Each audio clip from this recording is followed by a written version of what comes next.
Hello Virgo, Sun, Moon, Rising, and Venus signs. Kamusta kayo? Sana po ay nasa mabuti kayong kalagayan. Welcome back po sa Star Tarot. Kung bago kayo dito, welcome din kayo. Thank you for your support. I truly appreciate it. God bless you all, Virgo. Tingnan natin kung ano mga mensahe ninyo for today. We have renewal. Ayan. So, maaari, no, na ang iba sa inyo dito needs renewal. Maaring kailangan mo ngayon na mag-renew ng inyong sarili because maybe kumbaga bag down ka na, no, for everything that's been happening sa buhay mo lately. Baka sobra kang nai-stress, pwedeng ganon.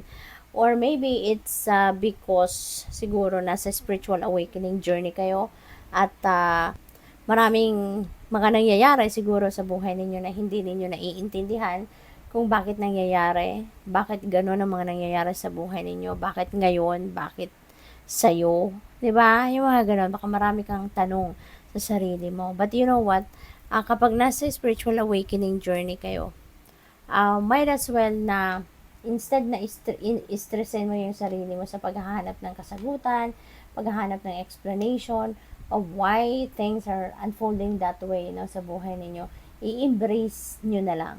Just embrace kung ano ang nangyayari, whatever is unfolding, no, sa buhay ninyo. Kasi in due time, no, in God's perfect timing, ipapakita rin naman sa inyo ng divine universe ang rason, no, ang dahilan kung bakit nandiyan ang mga pangyayari yan sa buhay ninyo, no, at this time. We have the Emperor. Ayan, things are going to be in order. Siguro, unti-unti, magkakaroon ng linaw ang inyong isipan, kaya mas makakapag-focus na kayo. You are going to siguro organize your life sa ngayon, ano? And even, hindi lang yung buhay ninyo mismo, but also your physical space, no, that you're living in, maaaring aayusin mo na din yan. Diba? Maaari din kasi na malaki ang epekto sa inyo, no? Kung makalat, no, yung paligid niyo, yung living space niyo, kung makalat, 'di ba? Totoo na it's affecting our psychological aspect, 'di ba? In a big way. Kaya kung magulo yung paligid natin, magulo yung nakikita natin, yung tinitirhan natin, 'di ba? Makalat, mga ganon. Parang isip natin nadadamay magulo din. Hindi rin tayo mapakali, hindi tayo at ease, 'di ba? Kaya maaring both, no? You are going to organize your life and you are also going to organize your living space, no? Which is really good, 'di ba? Kasi parang you're hitting two birds in one stone, no? At magki-create ito ng mas magandang pakiramdam, no? So good luck. At saka maaari, no, na ang iba sa inyo, kung kayo naka-empleyo, maring may promotion, no? Siguro baka ma-awardan kayo ng promotion, baka magiging supervisor na kayo, mga ganon. Manager, 'di ba? Yung mataas na posisyon, no? Nasa managerial position kumbaga. Kaya good luck sa iyo. And congrats. So Hermit, and this is your energy. No? This is your energy. Si Hermit, this is an invitation para sa iyo na mag-contemplate ka. Now is the time for you to step back, no, from what is keeping you busy. Kahit saglit lang, no, kahit saglit lang, step back kayo at magnilay-nilay kayo, magmuni-muni kayo, mag-retreat kayo, go deep within you, no, mag-connect kayo sa soul ninyo, mag-connect kayo sa inyong higher self. Kasi maaring kailangan ninyo ito ngayon na makapagmuni-muni kayo, makinig kayo sa soul ninyo, kinig kayo sa intuition ninyo. Kasi maaaring ang iba sa inyo naguguluhan talaga. Maaaring gulong-gulo kayo ang isip ninyo sa mga pangyayari sa buhay ninyo. May mga hindi siguro kayo naiintindihan. Why is this happening to me? Why now? Diba? Why me? So, maaaring may mga ganun kayong reaksyon, ano?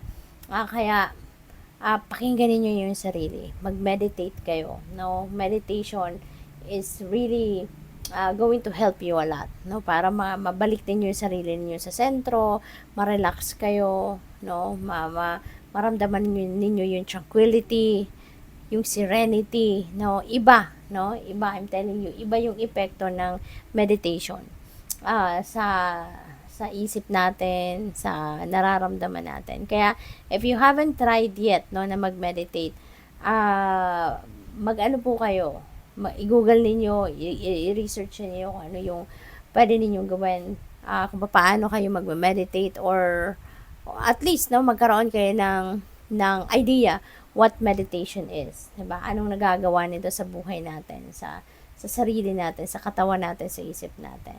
At saka, you can try, i-search ninyo dito sa YouTube, ang dami-dami dito sa YouTube, ng different kinds of meditation. No? Ang daming reference dito na pwede ninyong mabasa, na makakapili kayo kung ano yung sa tingin ninyo doable para sa'yo, na pwede ninyong itry.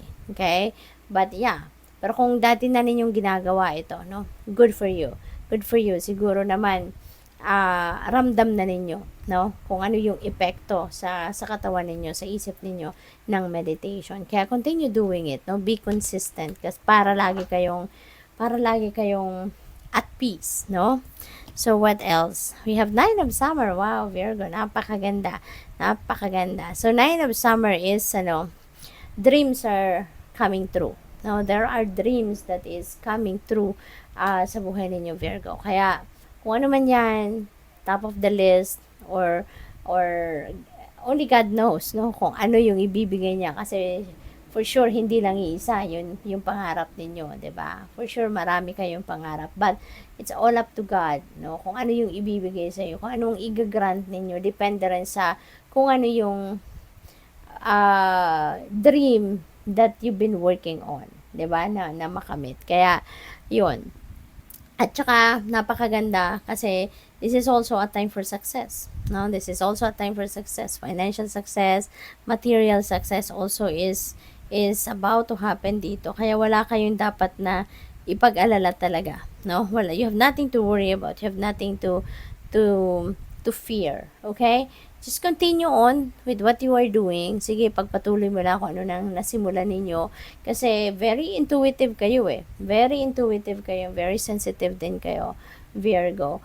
At alam ninyo yon for sure. Alam ninyo sa sarili ninyo na kung ano man ang ginagawa ninyo, maaring in alignment with your purpose na yan, no? Alam ninyo na kung anong ginagawa ninyo, yan talaga ay meant para sa iyo. Kaya, continue on with that, no? Kasi, who knows, 'di ba? Kung anong pinagkakaabalahan mo ngayon. Baka ang dulo nito yung pala yung igagrant na sa iyo na bonggang-bonggang pinapangarap mo, 'di ba? What else? We have strength. Ayan. So, could be both inner strength and physical strength. Yung kailangan mo dito na ibalik sa sarili mo, or kailangan mo na i-activate, no? At para na maharap mo lahat, 'di ba?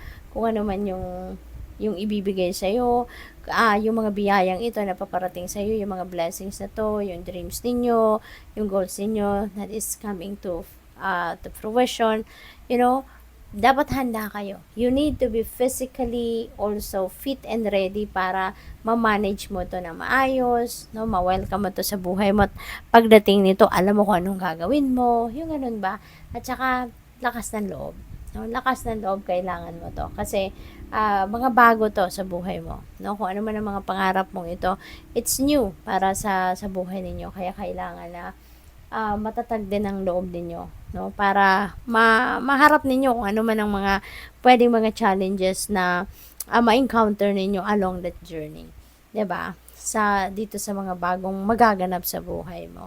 Kaya good luck. Thank you for watching. Love and light. Namaste.